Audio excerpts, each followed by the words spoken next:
translated by Constance Garnett. Book 2. Chapter 28. When Alexey Alexandrovitch reached the race-course, Anna was already sitting in the pavilion beside Betsy, in that pavilion where all the highest society had gathered. She caught sight of her husband in the distance. Two men, her husband and her lover, were the two centres of her existence, and unaided by her external senses, she was aware of their nearness. She was aware of her husband approaching a long way off, and she could not help following him in the surging crowd in the midst of which he was moving. She watched his progress towards the pavilion, saw him now responding condescendingly to an ingratiating bow, now exchanging friendly, nonchalant greetings with his equals, now assiduously trying to catch the eye of some great one of this world, and taking off his big round hat that squeezed the tips of his ears. All these ways of his she knew, and all were hateful to her. Nothing but ambition, nothing but the desire to get on, that's all there is in his soul, she thought.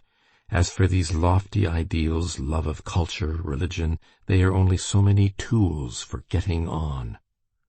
From his glances towards the ladies' pavilion, he was staring straight at her, but did not distinguish his wife in the sea of muslin, ribbons, feathers, parasols, and flowers. She saw that he was looking for her, but she purposely avoided noticing him. "Alexey Alexandrovitch," Princess Betsy called to him, "I'm sure you don't see your wife. Here she is." He smiled his chilly smile. "There's so much splendor here that one's eyes are dazzled," he said, and he went into the pavilion. He smiled to his wife as a man should smile on meeting his wife after only just parting from her, and greeted the princess and other acquaintances, giving to each what was due, that is to say, jesting with the ladies and dealing out friendly greetings among the men. Below, near the pavilion, was standing an adjutant-general of whom Alexey Alexandrovitch had a high opinion, noted for his intelligence and culture. Alexey Alexandrovitch entered into conversation with him. There was an interval between the races, and so nothing hindered conversation. The adjutant-general expressed his disapproval of races. Alexey Alexandrovitch replied defending them. Anna heard his high measured tones, not losing one word, and every word struck her as false and stabbed her ears with pain. When the 3-mile steeplechase was beginning, she bent forward and gazed with fixed eyes at Vronsky as he went up to his horse and mounted, and at the same time she heard that loathsome, never-ceasing voice of her husband. She was in an agony of terror for Vronsky, but a still greater agony was the never-ceasing, as it seemed to her, stream of her husband's shrill voice with its familiar intonations. "I'm a wicked woman, a lost woman," she thought, "but I don't like lying. I can't endure falsehood, while as for him," her husband, "it's the breath of his life, falsehood. He knows all about it, he sees it all. What does he care if he can talk so calmly? If he were to kill me, if he were to kill Vronsky, I might respect him. No, all he wants is falsehood and propriety," Anna said to herself, not considering exactly what it was she wanted of her husband, and how she would have liked to see him behave. She did not understand either that Alexey Alexandrovitch's peculiar loquacity that day, so exasperating to her, was merely the expression of his inward distress and uneasiness.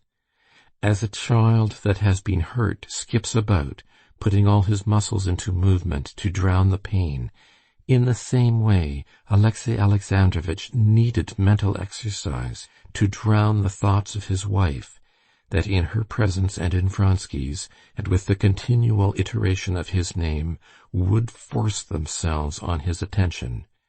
And it was as natural for him to talk well and cleverly as it is natural for a child to skip about. He was saying, "Danger in the races of officers, of cavalrymen, is an essential element in the race. If England can point to the most brilliant feats of cavalry in military history, it is simply owing to the fact that she has historically developed this force, both in beasts and in men. Sport has, in my opinion, a great value, and, as is always the case, we see nothing but what is most superficial. "It's not superficial," said Princess Tverskaya. "One of the officers, they say, has broken 2 ribs." Alexey Alexandrovitch smiled his smile, which uncovered his teeth, but revealed nothing more. "We'll admit, Princess, that that's not superficial," he said, "but internal. But that's not the point." And he turned again to the general, with whom he was talking seriously. "We mustn't forget that those who are taking part in the race are military men who have chosen that career, and one must allow that every calling has its disagreeable side. It forms an integral part of the duties of an officer. Low sports, such as prize fighting or Spanish bullfights, are a sign of barbarity, but specialized trials of skill are a sign of development." "No, I shan't come another time. It's too upsetting," said Princess Betsy. "Isn't it, Anna?" "It is upsetting, but one can't tear oneself away," said another lady. "If I'd been a Roman woman, I should never have missed a single circus." Anna said nothing, and keeping her opera glass up, gazed always at the same spot. At that moment a tall general walked through the pavilion. Breaking off what he was saying, Alexey Alexandrovitch got up hurriedly, though with dignity, and bowed low to the general. "You're not racing?" the officer asked, chaffing him. "My race is a harder one," Alexey Alexandrovitch responded deferentially. And though the answer meant nothing, the general looked as though he had heard a witty remark from a witty man, and fully relished la pointe de la sauce. "There are 2 aspects," Alexey Alexandrovitch resumed. "Those who take part and those who look on, and love for such spectacles is an unmistakable proof of a low degree of development in the spectator, I admit. But Princess Bets," sounded Stepan Arkadyevitch's voice from below, addressing Betsy. "Who's your favorite?" "Anna and I are for Kuzovlev," replied Betsy. "I'm for Vronsky. A pair of gloves?" "Done. But it is a pretty sight, isn't it?" Alexey Alexandrovitch paused while there was talking about him, but he began again directly. "I admit that manly sports do not," he was continuing, but at that moment the racers started and all conversation ceased. Alexey Alexandrovitch too was silent, and everyone stood up and turned towards the stream. Alexey Alexandrovitch took no interest in the race, and so he did not watch the racers, but fell listlessly to scanning the spectators with his weary eyes. His eyes rested upon Anna. Her face was white and set. She was obviously seeing nothing and no one but one man. Her hand had convulsively clutched her fan, and she held her breath. He looked at her and hastily turned away, scrutinizing other faces. "But here's this lady too, and others, very much moved as well. It's very natural," Alexey Alexandrovitch told himself. He tried not to look at her, but unconsciously his eyes were drawn to her. He examined that face again, trying not to read what was so plainly written on it, and against his own will, with horror, read on it what he did not want to know. The first fall, Kuzovlev's at the stream, agitated everyone, but Alexey Alexandrovitch saw distinctly on Anna's pale, triumphant face that the man she was watching had not fallen. When, after Mahotin and Vronsky had cleared the worst barrier, the next officer had been thrown straight on his head at it and fatally injured, and a shudder of horror passed over the whole public, Alexey Alexandrovitch saw that Anna did not even notice it, and had some difficulty in realizing what they were talking of about her. But more and more often and with greater persistence, he watched her.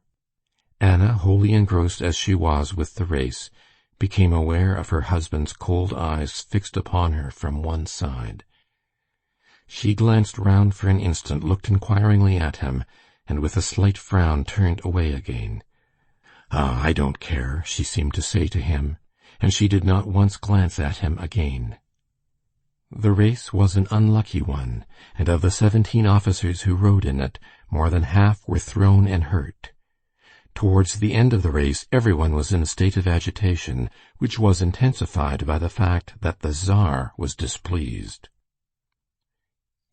End of chapter 28.